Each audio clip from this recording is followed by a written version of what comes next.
ప్రస్తుతం ఈ-కామర్స్ ఎంతగానో విస్తరించింది. కానీ ఈ మార్కెట్లో వినియోగదారులు ఎదుర్కొంటున్న అసౌకర్యాలతో చిన్న స్థాయి వ్యాపారులు ఉత్పత్తులను ఆన్లైన్లో విక్రయించలేక చాలా ఇబ్బందులు పడుతున్నారు. పెద్ద బ్రాండ్లకు దక్కుతున్న ప్రాధాన్యత స్థానిక ఉత్పత్తులకు దక్కటం లేదని గ్రహించాడు ఆ యువకుడు. ఈ సమస్యకు ఎలాగైనా పరిష్కారం చూపించాలని భావించాడు. అన్ని రకాల నాణ్యమైన ఉత్పత్తులను ఒకే వేదికపైకి తీసుకొచ్చేలా స్పోటోరా అనే అంకుర సంస్థను స్థాపించాడు. మరి ఈ స్టార్టప్ వెనుకున్న ఆలోచన ఏంటి, ఎదురైన సవాళ్లు, భవిష్యత్తు లక్ష్యాలేంటి? మరిన్ని విషయాలు సంస్థ వ్యవస్థాపకుడు జనార్దన్ మాటల్లోనే విందాం.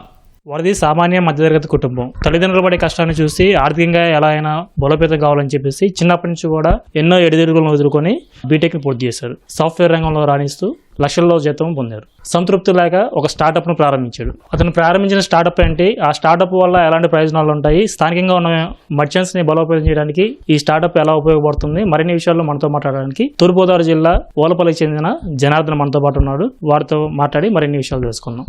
చెప్పండి జనార్దన్ గారు, ఇప్పుడు మీరు ఒక స్టార్టప్ ప్రారంభించారు.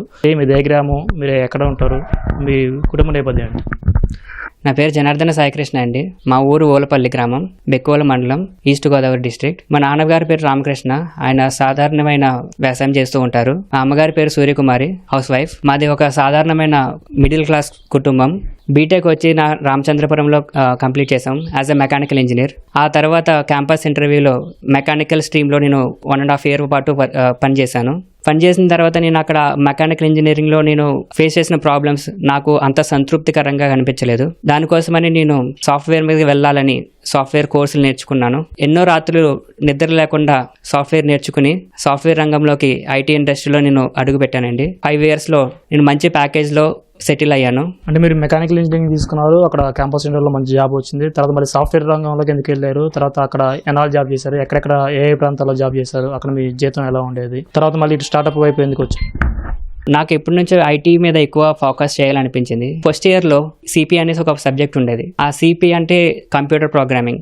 ఆ సబ్జెక్ట్ నన్ను చాలా మోటివేట్ చేసింది. యాజ్ అ మెకానికల్ ఇంజనీర్గా చదువుతూనే ప్రోగ్రామింగ్ ఎందుకు నేర్చుకోలేను అనేసి నాలో ఒక దృఢ సంకల్పం కల్పించింది. ఆ మోటివేషన్ నన్ను ఐటీ వైపు వెళ్ళేలా చేసింది. ఐటీ ఇండస్ట్రీలో ఎంటర్ అయిన తర్వాత 3 major సిటీస్లో వర్క్ చేశాను. ఒకటి హైదరాబాద్లో, అండ్ దాని తర్వాత ఢిల్లీలో వర్క్ చేశాను. దాని తర్వాత పూణేలోకి షిఫ్ట్ అయ్యాను. హైదరాబాద్లో వర్క్ చేస్తున్నప్పుడు ఫుల్ స్టాక్ డెవలపర్గా పనిచేశానండి. అప్పుడు నా జీతం 6 lakhs per annum. దాని తర్వాత నేను ఢిల్లీకి షిఫ్ట్ అయ్యాను, ఒక స్టార్ట్అప్ బేస్ కంపెనీ. అండ్ అక్కడ వాళ్ళు నాకు 13 LPA ఇచ్చారు. అదే సేమ్ ప్యాకేజ్తో నేను పూణేలో జాయిన్ అయ్యాను. బికాజ్ అక్కడ మంచిగా నేర్చుకోవచ్చు, ఇంకా నేర్చుకునే అవకాశాలు ఉన్నాయి అని చెప్పేసినప్పుడు నేను పూణే వైపు వెళ్ళి అక్కడ వర్క్ చేశాను. పూణేలో ఉన్నప్పుడు నేను 15 lakhs per annum ప్యాకేజ్ ఇచ్చారు నాకు. ఓవరాల్గా నేను సాఫ్ట్వేర్లో 5 years పాటు పనిచేశానండి. ఫుల్ స్టాక్ డెవలపర్ నుంచి లీడ్ సాఫ్ట్వేర్ డెవలపర్ వరకు ఎదిగాను. ఇప్పుడు మీరు మెకానికల్ ఇంజనీరింగ్ నుంచి సాఫ్ట్వేర్ రంగంలోకి వెళ్ళారు. సాఫ్ట్వేర్ రంగంలో కూడా సుమారు 4-5 ఏళ్ళ పాటు అక్కడ పనిచేశారు. తర్వాత అక్కడి నుంచి మళ్ళీ ఎందుకు ఈ స్టార్ట్అప్ స్టార్ట్ చేయాలని చెప్పి ఆలోచన మీకు ఎలా వచ్చింది? ఈ స్టార్ట్అప్ పేరు ఏంటి, స్టార్ట్అప్లో ప్రత్యేకతలు ఏంటి? మా స్టార్ట్అప్ పేరు స్పాటోరా. ఈ స్పాటోరా స్టార్ట్ అయ్యింది ఒక డెలివరీ పార్ట్నర్ ఫేస్ చేసిన ప్రాబ్లం నుంచి అండి. నేను పూణేలో వర్క్ చేస్తున్నప్పుడు ఒక డెలివరీ పార్ట్నర్ పార్సల్ వచ్చింది ఆర్డర్ డెలివరీ చేయడానికి. ఆ రైడర్ డెలివరీ చేసే టైంలో ఆయనకి చిన్న యాక్సిడెంట్ అయ్యింది, కాలు ఇంజ్యూర్ అయ్యింది. వాళ్ళు హాస్పిటల్లో జాయిన్ అయ్యారు. ఆ కంపెనీ వాళ్ళు మినిమం హెల్త్ ఇన్సూరెన్స్ కూడా ప్రొవైడ్ చేయలేని పరిస్థితిలో రైడర్స్ని పెట్టి అంత రిస్కీ పని చేపిస్తున్నారు. అలాగే కస్టమర్ ఎక్కువ మనీ లోకల్గా స్థానికంగా దొరికే ప్రతి షాప్లో ఉండే ప్రతి ఐటెం ఆన్లైన్ ప్లాట్ఫామ్లోకి వచ్చేసరికి ఎక్కువ ప్రైస్ వస్తుంది. దీనివల్ల పర్స్ లూటీ అవుతుంది. ఈ ప్రాబ్లమ్ని సాల్వ్ చేయాలి అన్న సంకల్పంతో స్పాటోరా రూపొందించబడింది. ఈ స్పాటోరా కంపెనీని 2026 ఈ సంవత్సరంలో స్టార్ట్ చేశాము.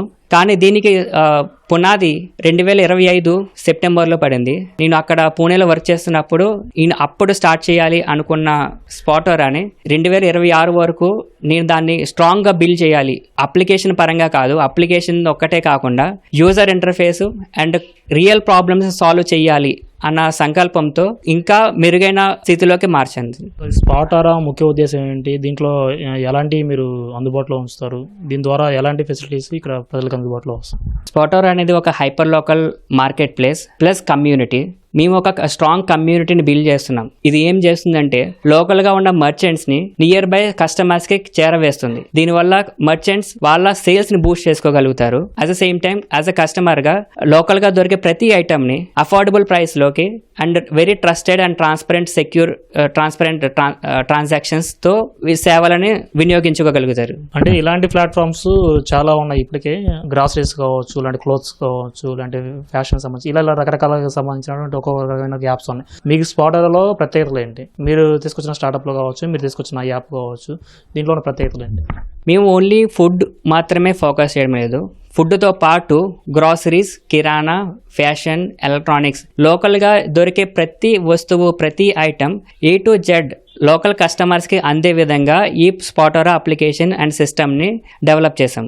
అండ్ మెయిన్ ఫీచర్ ఏంటంటే negotiation.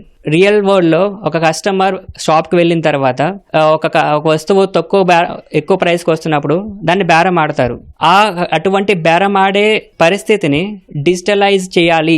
Customer can get the best affordable prices and best discounts out of it అనేసి. కస్టమర్స్ ప్రాబ్లం ఏం ఫేస్ చేస్తున్నారంటే ఒక ఫుడ్కి ఒక అప్లికేషన్ అనేసి ఒక ఇన్స్టాల్ చేసుకుంటున్నారు, గ్రాసరీస్కి ఇంకొక అప్లికేషన్ ఇన్స్టాల్ చేసుకుంటున్నారు, వేరే సర్వీసెస్ కోసం వేరే అప్లికేషన్స్ ఇన్స్టాల్ చేసుకుంటున్నారు. ఇన్ని అప్లికేషన్స్ ఒక మొబైల్లో ఉండాలి అంటే మొబైల్ మొత్తం అప్లికేషన్స్తో నిండిపోతుంది. సో వీటన్నిటిని కామన్గా అడ్రస్ చేయాలి అనేది స్పాటరా. సో ఇందులో కంప్లీట్గా వేరే అప్లికేషన్స్లో దొరికే అన్ని సర్వీసెస్, అన్ని ఐటమ్స్ ఒకటే ప్లేస్లో దొరికేలా చేస్తాం. వేరే ప్లాట్ఫామ్స్తో పోల్చుకుంటే ఇందులో ఛార్జెస్ చాలా తక్కువ ఉంటుంది. ఎందుకంటే మేము డైరెక్ట్గా మర్చెంట్స్తో కాంటాక్ట్స్, MOUs డీల్ చేసుకుంటాం కాబట్టి మాకు తక్కువ ప్రైసెస్లో ఐటమ్స్ అండ్ మెనూ దొరుకుతుంది. ప్లాట్ఫామ్ ఛార్జెస్ కూడా చాలా తక్కువ ఉంటుంది. Delivery charges comparatively very less. ఇప్పుడు మీరు ప్రారంభించినటువంటి స్టార్టప్లో ఎంతమంది పని చేస్తున్నారు, ఎంతమంది సిబ్బంది ఉంటారు మొత్తం? అంటే ఇది మొత్తం సాఫ్ట్వేర్ బేస్డ్ దాంతో నడుస్తుందా, అంటే ఎలా నడుస్తుంది మొత్తం మీ కంపెనీ మొత్తం ఎలా నడుస్తుంది? స్పాటోరాలో ఇప్పటి వరకు ఒక 30 మంది వరకు ఎంప్లాయ్మెంట్స్ క్రియేట్ చేశాము, డైరెక్ట్గా అండ్ ఇండైరెక్ట్గా. డైరెక్ట్గా మేము front end developers, back end developers and content క్రియేటర్స్ని హైర్ చేసుకున్నాము. అలాగే ఓన్ డెలివరీ పార్ట్నర్స్ హైర్ చేసుకున్నాము. గతంలో నాకు మంచి ప్యాకేజ్ ఉన్న 9 to 6 పని చేసినప్పుడు నాకు అంత సాటిస్ఫాక్షన్ ఉండేది కాదు. స్పాటోరా స్టార్ట్ చేసినప్పటి నుంచి నేను వర్క్ చేయడమే కాకుండా నాతో పాటు ఒక 30 మందికి ఎంప్లాయ్మెంట్ క్రియేట్ చేస్తున్నాను. వాళ్ళకి ఒక జీవనోపాధి క్రియేట్ చేయడం వల్ల నాకు చాలా సాటిస్ఫాక్షన్ అనిపిస్తుంది. ఇప్పుడు ఈ స్టార్టప్ ప్రారంభించినప్పుడు మీకు ఇన్వెస్ట్మెంట్ కావచ్చు, క్యాపిటల్ ఇన్కమ్ కావచ్చు, ఇవన్నీ మీరు ఎలా ఫేస్ చేశారు, ఎలా మేనేజ్ చేశారు? దీంట్లో ఇప్పుడు వరకు మీకు ఏమైనా అబ్స్టాకల్స్ ఉన్నాయా? ఇప్పుడు ప్రజెంట్ మీకు మంచి ప్రాఫిట్లో ఉన్నారా? ఎలా ఉంది ఇప్పుడు బిజినెస్ మొత్తం? ఇప్పుడు ఇది స్టార్టప్ కంపెనీ ఇప్పుడు ఎలా నడుస్తుంది? సో నేను స్పాటోరా స్టార్ట్ చేసినప్పుడు నా సేవింగ్స్తో స్టార్ట్ చేశాను. ప్రీవియస్గా పనిచేసిన కంపెనీస్ నుంచి మంచి ప్యాకేజ్లో అక్కడ నేను సేవింగ్స్ చేసుకున్నాను. ఆ సేవింగ్స్తో ఈ స్పాటోరా కంపెనీని స్టార్ట్ చేశాను. అలాగే మా పేరెంట్స్ కూడా నాకు చాలా అండగా ఉండి నాకు అన్ని విషయాల్లో చాలా సహాయపడ్డారు, ఆర్థికంగా కానీ సపోర్ట్ పరంగా కానీ. ఇప్పుడు స్పాటోరా మంచి పొజిషన్లో ఉంది. కాకినాడలో మంచి ఆర్డర్స్ వస్తున్నాయి, నెంబర్ ఆఫ్ ఆర్డర్స్ పెరుగుతున్నాయి. ఇంకా ఫ్యూచర్ ప్లాన్స్ ఏంటి? ఇంకా మీ ఏమేంటి? ఇంకా ఫ్యూచర్లో ఇంకా ఫర్దర్గా ఏం చేద్దాం అనుకుంటున్నారు? ఫ్యూచర్లో స్పాటోరాని మరింత బలోపేతం చేయాలని అనుకుంటున్నాము. ప్రజెంట్ ఇప్పుడు ఉమ్మడి తూర్పుగోదావరి జిల్లా అండ్ కాకినాడలో మా సర్వీసెస్ని అవైలబుల్గా ఉంచాము. ఫర్దర్గా దీన్ని 2 తెలుగు రాష్ట్రాలకి, ఆంధ్రప్రదేశ్ అండ్ తెలంగాణకి ఎక్స్పాండ్ చేయాలనేసి మేము చూస్తున్నాం. స్థానికంగా ఉండే ప్రజలకి నిత్యావసర వస్తువుల దగ్గర నుంచి అన్ని రకాల వస్తువులు ఒకే ప్లాట్ఫామ్లో అందించడమే తమ లక్ష్యం అని చెప్పేసి దానికి అనుగుణంగానే ఆ స్పాటోరా అనే ఈ-కామర్స్ యాప్ను అందుబాటులో తీసుకొచ్చినట్లు కూడా జనార్దన్ చెప్తున్నాడు. ఈ స్పాటోరా అనే అంకుర పరిశ్రమను మరింత విస్తరింపజేయడంతో పాటు 2 తెలుగు రాష్ట్రాల్లో దీన్ని విస్తరింపజేయటమే తన లక్ష్యం అని చెప్పేసి జనార్దన్ చెప్తున్నాడు. కెమెరామెన్ రాజశేఖర్తో ఈశ్వర్, ఈటీవీ న్యూస్, కాకినాడ.